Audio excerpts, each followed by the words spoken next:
بسم اللہ الرحمن الرحیم۔ لاکھوں کروڑوں درود و سلام محمد مصطفیٰ صلی اللہ علیہ وسلم اور آل محمد پر۔ دیکھیں یار، آپ کو فیصل وابڈا پسند ہو یا نہ ہو، مجھے پسند ہو یا نہ ہو، اس کی پیش گوئیوں کے حوالے سے میں اس کا فین ہو گیا۔ وہ جہاں سے بھی، یہ ہم سب کو پتا ہے کس کی زبان بولتا ہے، لیکن بہرحال اس کی مہربانی کہ وہ ٹائم سے پہلے چیزیں بتا دیتا ہے، یہ ہونے والی ہیں۔ اب نون لیگ کے متعلق جو کچھ چیزیں انہوں نے بتائیں تو پریشانی کا سامنا تو ہے، جس میں وہ یہ بتاتے ہوئے دکھائی دے رہے ہیں کہ مسلم لیگ نون جو ہے وہ 80 سے کم سیٹیں جیتے گی، اور آصف زرداری اور پیپلز پارٹی کی انٹری کی بات کر رہے ہیں۔ اب مسلم لیگ نون کی جو پٹ سیاپا ہے وہ شروع ہو گیا ہے۔ اب صورتحال یہ ہے، کل جنرل عاصم منیر نے یوتھ کانفرنس سے خطاب کیا اسلام آباد کے اندر۔ آج جو اخبارات کے اندر گفتگو رپورٹ ہوئی ہے،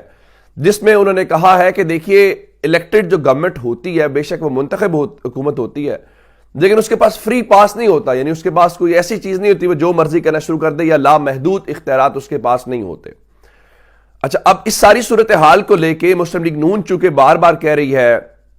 کہ جناب ہم نے مسائل حل کرنے ہیں، اگر سمپل میجورٹی نہ ہوئی تو ہم مسائل حل نہیں کر پائیں گے۔ اب جہانگیر خان ترین کل پرسوں تو کہہ رہے تھے کہ وہ نواز شریف کے ساتھ اور شہباز شریف کے ساتھ مل کے حکومت بنائیں گے، اور ان کا خیال یہ تھا کہ وہ ایسا کام کریں گے کہ لوگ آئندہ بھی یاد رکھیں گے۔ لیکن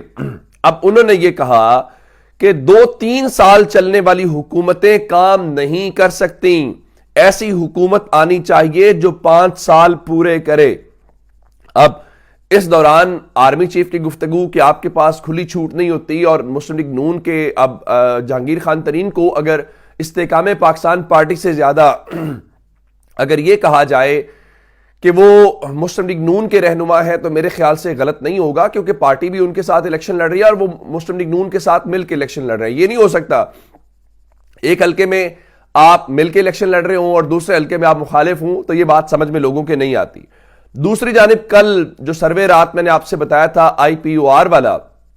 اس کو آج جنگ اخبار نے، دی نیوز نے بہت چھاپا ہے اور ہمیں بتایا ہے کہ دیکھیں جی، پاکستان تحریک انصاف پیچھے چلی گئی ہے، اور مسلم لیگ نون جو ہے وہ پنجاب میں مقبولیت کے تمام تر پیمانوں کو آگے لے کے چلی گئی ہے، اور وہ اب تحریک انصاف سے آگے ہے۔ خواجہ آصف نے پہلے تو یہ بھی نہیں مانتے تھے کہ مقبولیت ہے، مثلا کل مریم نواز نے کہا جی مقبولیت کیسی، جب نواز شریف مقابلے میں ہی نہیں تھے تو مقبولیت کیسی، اب مقبولیت ہو، یعنی اب عمران خان کو جیل میں ڈال کے اب مقبولیت ہوگی۔ تو اب رات کو خواجہ آصف نے خود مان لیا جیو نیوز کے پروگرام کے اندر، اور سب سے زیادہ اس وقت جو مسلم لیگ نون کی مہم جاری ہے، وہ لوگ کہتے ہیں کہ جیو نیوز کے پروگرام شاہ زیب خانزادہ کے اندر ہے، جہاں پہ مسلم لیگ نون کی بہت زیادہ پریزنس ہے۔ اب وہ کہتے ہیں جی، لوگ سمجھتے تھے کہ PTI کا سیلاب آئے گا، لیکن اس سیلاب کا پانی اتر رہا ہے۔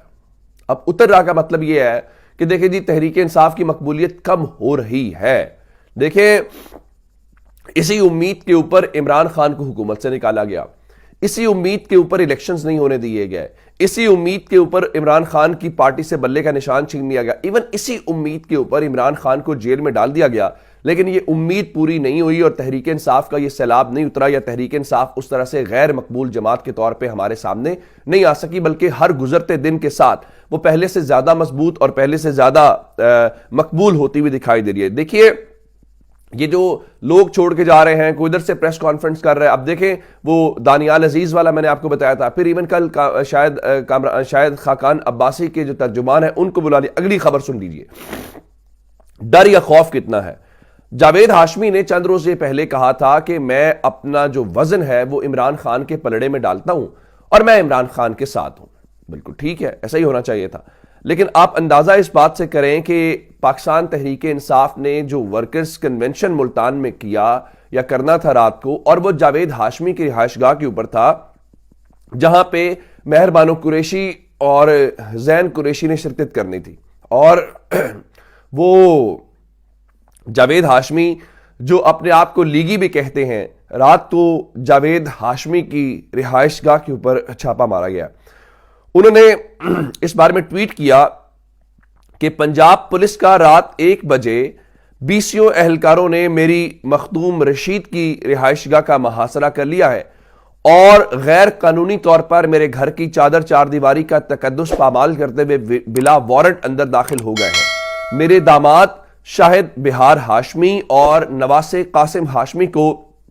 غیر قانونی تحویل میں لے لیا گیا ہے۔ تمام ملازمین کو گرفتار کر لیا گیا ہے۔ اب جاوید ہاشمی ایک لحاظ سے مسلم لیگ نون کے قریب بھی ہیں، مسلم لیگ نون کے ٹکٹ کے اوپر الیکشن بھی لڑنا چاہتے تھے۔ اب ان کو اندازہ ہو رہا ہوگا کہ اگر جاوید ہاشمی کے گھر کے اندر پنجاب پولیس داخل ہو سکتی ہے تو پورے پنجاب کے اندر اس وقت کیا صورتحال ہوگی، یا کوئی تحریک انصاف کا نام لے یا تحریک انصاف کا کنونشن کرے تو اس حوالے سے کیا چیزیں ہو سکتی ہیں۔ اب میں آپ کو ایک اور خبر دیتا ہوں۔ نعمت خان جرنلسٹ ہیں، انہوں نے یہ لکھا، At least 3 printers in Karachi have confirmed to me that they were instructed not to publish any pamphlets or poster featuring photos of the former Prime Minister Imran Khan. نعمت خان یہ بتا رہے ہیں کیونکہ آپ الیکشنز میں دیکھتے ہیں کہ مختلف فلیکسز چھپ رہی ہوتی ہیں، پوسٹرز ہوتے ہیں جہاں پہ لوگوں کی تصاویر ہوتی ہیں، اس کے اوپر لیڈرشپ کی تصویر ہوتی ہے۔ ظاہر ہے پی ٹی آئی کے لوگ جو ہیں وہ کیا کریں گے کہ وہ تحریک انصاف کے، اب ان کے مطابق کم از کم 3 ایسے پرنٹرز ہیں جنہوں نے اس بات کی ان کو تصدیق کی ہے یا ان کو اس بارے میں بتایا ہے کہ ان کو کہا گیا ہے کہ کسی پوسٹر کے اوپر یا کوئی پینافلیکس آپ نے وہ نہیں چھاپنی جس کے اوپر عمران خان کی تصویر ہو۔ اب آپ اس سے اندازہ لگا لیں کہ اس سے کیا۔ اچھا ایک خبر آپ کو اور دے دیتا ہوں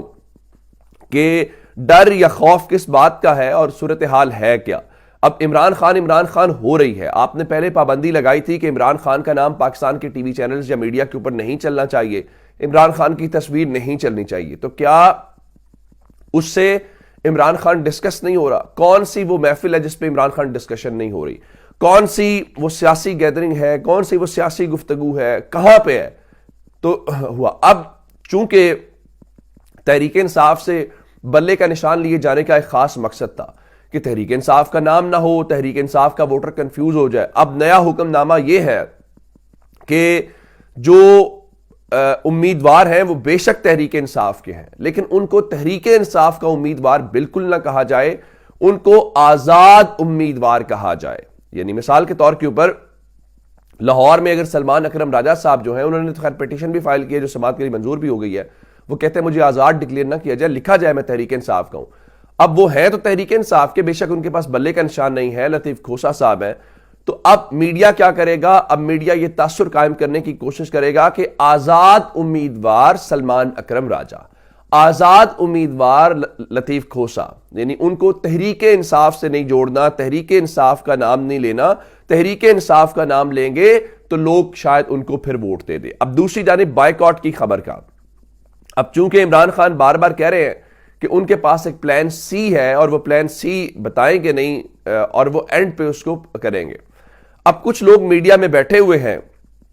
ان کے ذریعے بھی لوگوں کا وہ جو جوش و جذبہ ہے اس کو کنٹرول کرنے کی کوشش کی جا رہی ہے۔ مثال کے طور کے اوپر اب تحریک انصاف کے امیدوار اگر آزاد ہیں تو وہ آزاد ہیں، تو ایک تاثر یہ قائم کیا جا رہا ہے کہ یہ آزاد جو تحریک انصاف کے لوگ ہیں یہ تو بکاؤ مال ہے، یہ تو الیکشن کے بعد بک جائیں گے، تو آپ ان کو ووٹ کیوں کریں گے؟ یہ بنیادی طور پہ تحریک انصاف کے ووٹر کو بد دل کرنے والی بات ہے کہ وہ اس کے اوپر اعتبار کھو دے یا یہ کہے کہ میں اس کو ووٹ کیوں کروں، حالانکہ اس چیز کا حقیقت سے کوئی تعلق نہیں ہے۔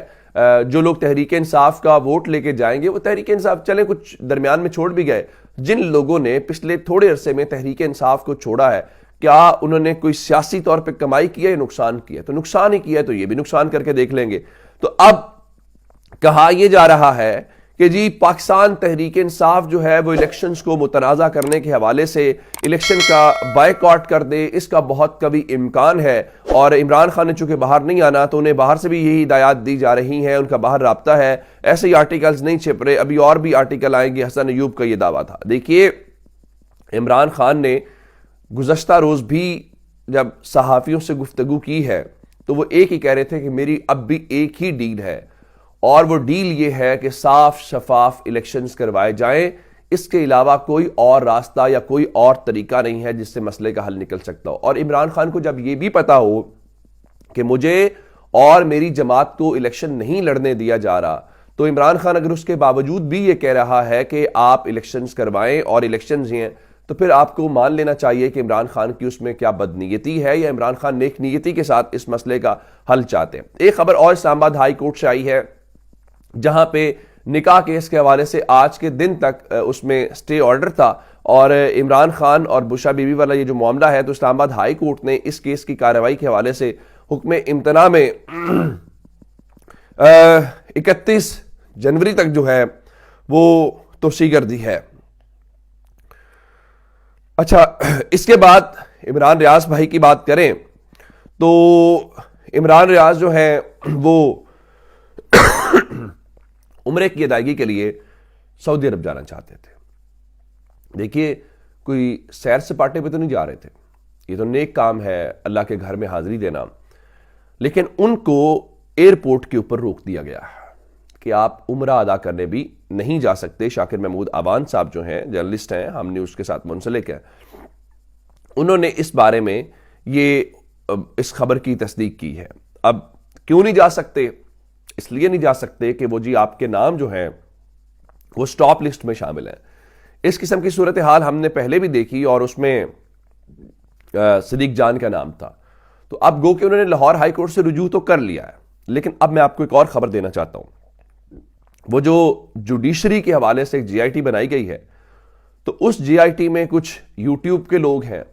کچھ دیگر میڈیا کے لوگ ہیں، بتایا جا رہا ہے جی ان کا ڈیٹا لیا جا رہا ہے، جی ان کے اکاؤنٹس بند کروائے جائیں گے، ان کے خلاف کارروائی کی جائے گی۔ دیکھیے، یہ ساری کی ساری چیزیں وہی ہوں گی، یہ سارے کا سارا کنٹینٹ وہی ہوگا جو آپ یوں سمجھیے کہ وہ اختلافی آوازیں ہوں گی، اور ان اختلافی آوازوں کو الیکشن سے پہلے بند کرنا بہت ضروری ہوگا۔ اس کی وجہ یہ ہے کہ آپ ان کو بند کریں گے تو پھر مرضی کا نیریٹو جو ہے وہ کرنے کے، لیکن یہ کامیاب چیزیں نہیں ہوتی۔ جب آپ ان عہدوں کے اوپر یا طاقت آپ کے پاس ہوتی ہے تو آپ کو لگتا ہے کہ طاقت مسئلوں کا حل ہے، طاقت مسئلوں کا حل نہیں ہوتی۔ اپنا بہت سارا خیال رکھیے گا۔ خدا حافظ۔